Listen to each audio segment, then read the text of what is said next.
बिस्मिल्लाहिर्रहमानिर्रहीम। अस्सलाम वालेकुम। तो दोस्तों, हमारा आज का टॉपिक जो कि गुजरांवाला में होने वाले गुज़िश्ता दिनों में एक अफसोसनाक हादसे पर मुश्तमिल है, जिसमें एक टोयोटा एक वैगन जो कि सिलेंडर पर मुश्तमिल थी, गैस सिलेंडर पर चढ़ रही थी, उसमें एक एक्सप्लोजिव धमाका होता है और गाड़ी में आग लग जाती है और कई कीमती जानें जो कि ज़ाया हो जाती हैं। ये एक अफसोसनाक वाक़या है, मैं इसको कंडेम करता हूँ। इसी के रिलेटेड एक वीडियो जो कि ड्राइवर हजरात के लिए मैं आज बनाना चाह रहा हूँ, ताकि वो लोग इसको सुने और इस पर गौर फिक्र करें।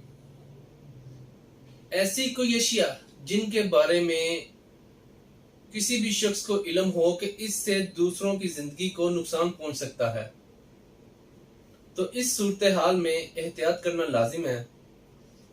अगर इस सूरत हाल को जांचते हुए, पहचानते हुए कि इससे किसी भी इंसानी जिंदगी को नुकसान पहुंच सकता है और वो एहतियात नहीं करता, ऐसी गफलत करता है, कोई बेएहतियाती करता है, कोई एक्सप्लोजिव सब्सटेंस अपने पास रखता है, तो ये एक जुर्म है।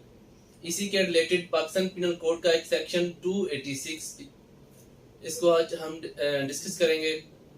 उसमें यह कहा गया है कि अगर कोई भी शख्स ऐसा एक्सप्लोजिव सब्सटेंस, खतरनाक मादा, कोई ऐसा फेल या ऐसी कोई गफलत करता है जिससे दूसरे इंसान की जिंदगी को खतरा पहुंचता हो या उसकी जान को, उसकी जिंदगी को कोई जरर पहुंचने का खतरा हो, तो अगर वो ऐसा सब्सटेंस अपने कब्जा व तसर्रुफ में रखेगा तो ये कानूनन एक संगीन जुर्म है। इसकी सजा 6 माह तक कैद, जुर्माना या दोनों सजाएं हो सकती हैं।